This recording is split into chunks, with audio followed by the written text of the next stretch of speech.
when we discuss the psychology of religion, there is one aspect which we cannot ignore. That is the issue of morality, ethics, and code of conduct. Every religion places a lot of importance on this aspect. You have to say the truth. You should not cheat. You should practice sexual ethics, and so on and so forth. What is the connection between ethics and morals to religiosity? What is conscience? Some people think that conscience is entirely learned. When you are a child, you are taught to do certain things and not do certain other kinds of things. This forms the basis of morality. This is a supposition held by many people. But on the other hand, there are others who say that conscience, or the concept of right and wrong, is something deeper than social conditioning or learning. If you rear animals, you realize that an animal reared in isolation will have its own morals. The dog feels guilty if it takes something which does not belong to it. And every animal has its own code of sexual behavior. For most animals, the mating season is 1 year, and during the 1 year, there is a kind of pair bonding, and there is no sex contact with others. You need not teach a spider to make a web. The knowledge required to form a web is present in the mind of the spider by birth. It doesn't have to learn that art or craft. Similarly, moral behavior also is innate to a large extent. It can be strengthened or weakened by social learning and conditioning, but the essence is present in all living things, especially higher animals.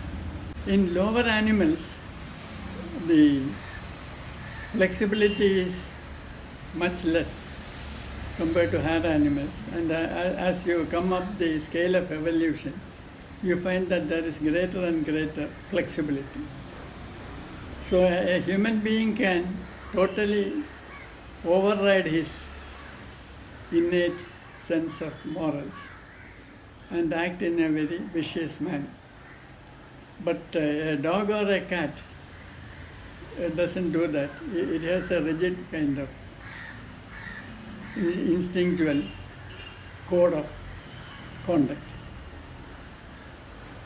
So the human being is more aware of himself, of the environment, and of his own behavior.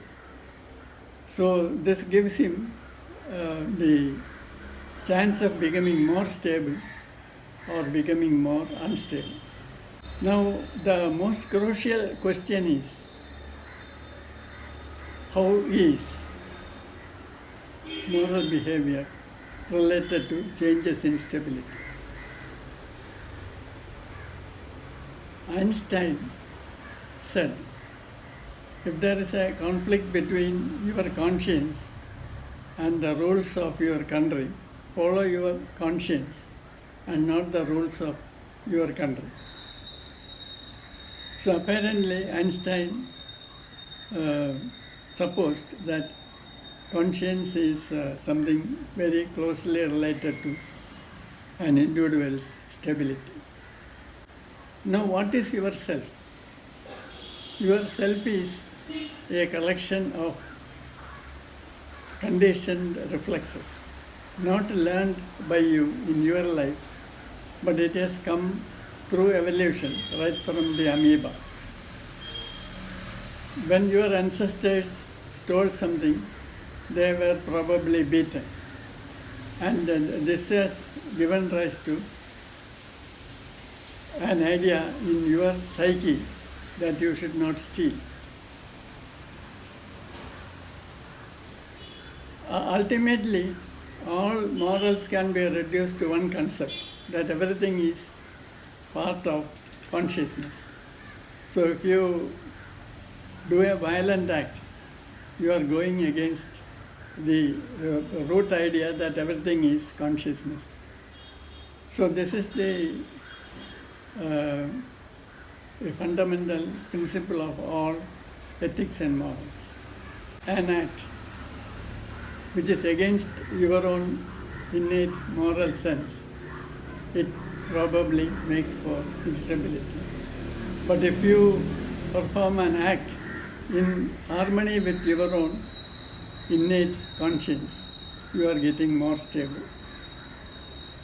Any disharmony in your system creates a block to the unfoldment of your higher vibrational states. If you get into a conflict in your psyche, that will prevent your transcendence to pure consciousness. So there is no personal growth or increasing stability without understanding your own moral nature and how you can use your own innate sense to increase your harmony with your own self as well as with the external world. So, understanding the basis of ethics and morals is very crucial in achieving personal growth and becoming more stable. You may say that different cultures differ in the moral codes. In some groups, you are encouraged to fight, to compete. In certain other groups, you are expected to cooperate. There may be slight differences in emphasis on different aspects of morality. And this difference parallels difference in the degree of stability of people in different groups. However, there are some universal codes. For example, you should not utter lies. You should not cheat. These are universal codes of conduct. There may be differences in the kind of marriage practices in different societies. But ultimately, all these codes of conduct have evolved as a result of social needs. In a society where men die in large numbers and a large number of women have to be taken care of, we have the practice of polygamy. In a society where the number of women are much less than in other places, you have the practice of polyandry. That is a woman having more than one husband. So therefore, there may be slight differences in actual moral practices, but moral codes are there in all societies, and it is very important to avoid disharmony with the moral codes of conscience for personal growth. And in a situation where you have the possibility of developing abnormal tendencies,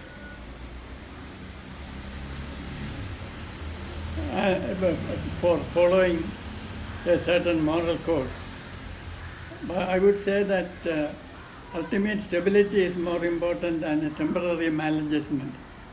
And therefore I would say that following conscience is more important than temporary anxiety or even psychotic breakdown.